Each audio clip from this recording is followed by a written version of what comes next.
Hi. I'm going to start today with an exercise. I want you all to look to your neighbor and tell them one thing that you're grateful for. Please, let's go. Come on.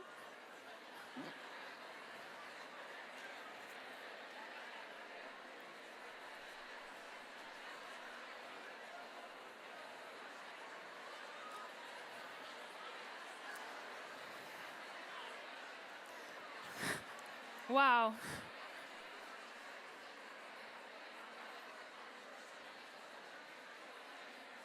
That's really great.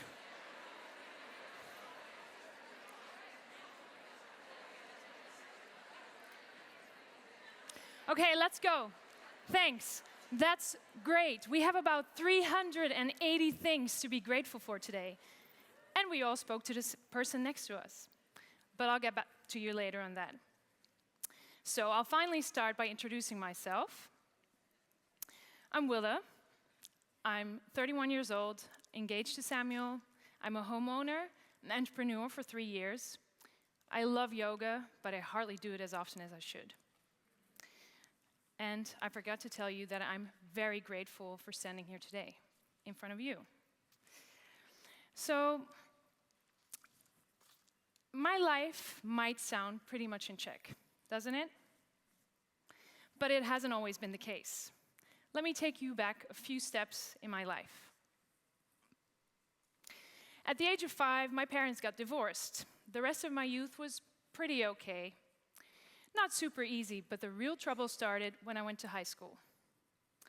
I didn't fit in. I didn't have a clue how to go about this school thing. And I flunked the very first year. Instead of being kicked out of school, I got another chance. But only if I would seek help. So I went through all of these tests, psychological, IQ, and they said I was gifted, but there was something else. ADHD, but it wasn't quite that. In the meantime, I continued not to fit into school. Neither the subjects nor any of the rules made any sense to me.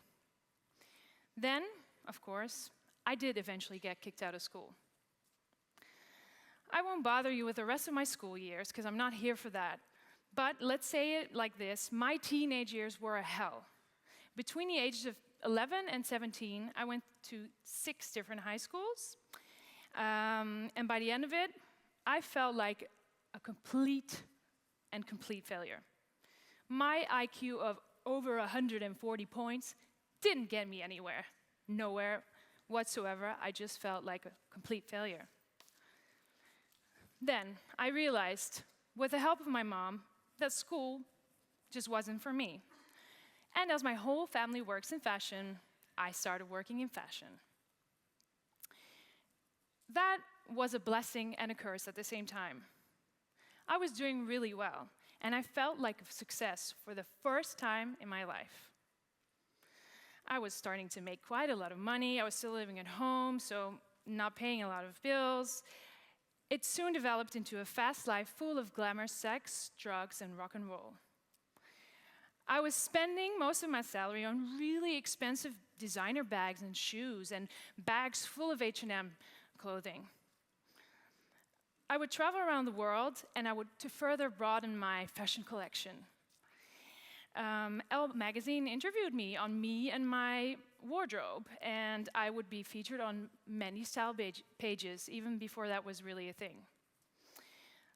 I was a fashion victim in every sense of the word. My excesses were out of control.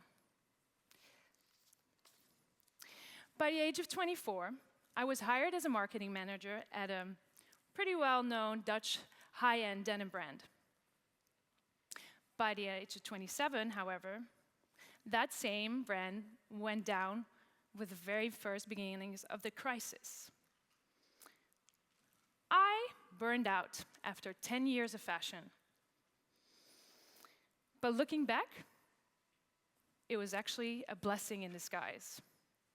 It was the first time since my teenage years that I actually became aware of who and where I was. It put lots of things into perspective, and my journey has become so much clearer ever since. It also helped me to appreciate what I have and where I am. I've noticed that we are so busy chasing a bizarre example set for us and by us, and we often forget to reconnect to reality and be aware of where we actually are. We judge, and we constantly we are judged, and we constantly judge. We frown upon because we're constantly frowned upon. And we love jumping to conclusions. But the most dangerous thing of all, we take things for granted. We've become so used to having all of these things at super easy access that we very often don't even realize where it came from or what it stands for. I hope today that I can help us to reconnect and become aware again of where we are and what we have. I believe that listening to each other, that was the exercise, and showing empathy is the cure for most issues in the world today. I know that a lot of my issues in my world were solved by listening to other people and taking a good, hard look in the mirror. So at that point, you might understand that the regular fashion industry didn't really fit into my life anymore. Because like Anouk just told you, it's very much about the outside. But fashion is also not really seen as something we all share very often. I mean, a lot of guys are like, I don't like shopping, it's not my thing. So let's skip that term fashion and talk about clothing for a second. Clothes are something we all own. They're a big part of our daily lives. They're practical, and we also believe that they define who we are. So I'd like to ask you all here today to think a second about what you're wearing and why you chose to wear this. Do you remember buying it? And why you picked it?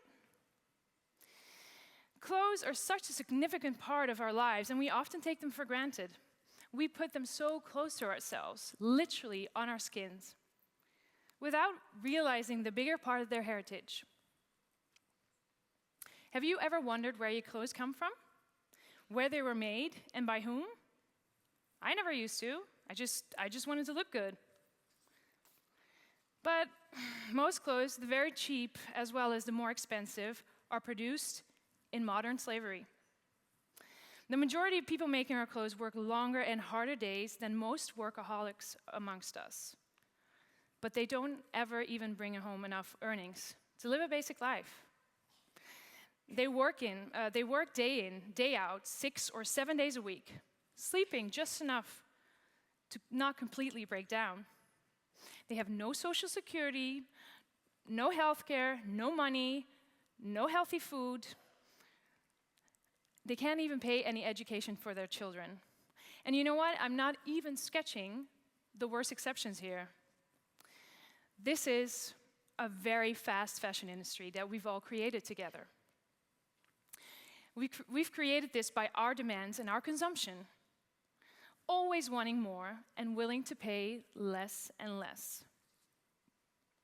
But because we are unwilling to pay more, it doesn't mean that no one pays that price. It means millions of people in the world are paying for our demands, literally with their lives.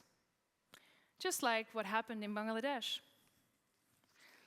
Now, I think most of us by now might know that the truth behind our clothes isn't as pretty as the billboard images we know, right? But you know what? Most of us are also not really changing our behaviors.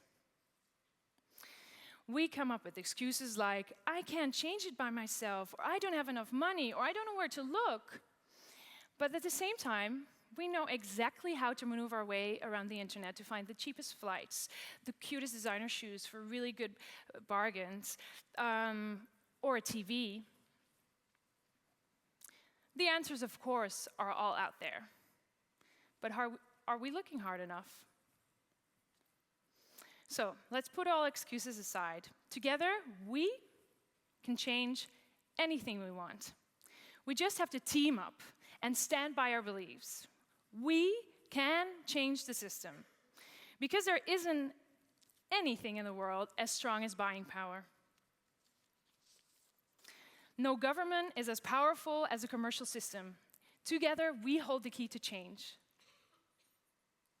Just like the fashion industry listened to us when we wanted a more democratic distribution of catwalk trends of that season, H&M and Zara took a stand and created a new standard that we now all take for granted. Or just recently with the Angora rabbits. Last week, there was a lot to do about them. They all were severely mistreated for our cute knitted sweaters for this winter's trend. Well, news got out, people got upset, H&M took a stand and took back all of their ever-sold Angora items with a full refund. Now that's consumer power. Or just a non-fashion example. Do you remember the days that we all had Blackberries? Someone came along, listened to our needs. Guess who won? iPhone. Well, I'm really looking forward to this new initiative coming up, the Fairphone. Look into it. 25,000 are already sold before the product's even here. We can, in the same manner, demand change by using our money as if we are casting votes.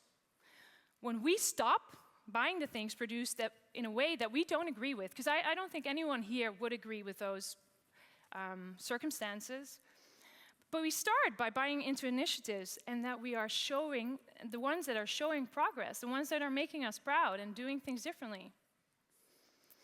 Now, trust me, I don't want to make this sound any simpler than it is, because it is a process. And it will take time. But you can start with little things, just like I started with little things. I mean, I told you a little bit about my past. I was the worst example out there. I flew around the world, I bought all of these things, and I truly believed in fashion in the same sense that was just told to Anouk, by Anouk. So, change will be grateful for every little effort, because all of those little things, they will add up to a really big difference. Just like one drop of ink can change the color of water. So do whatever feels good for you. But let's all share this responsibility of change together. Thank you.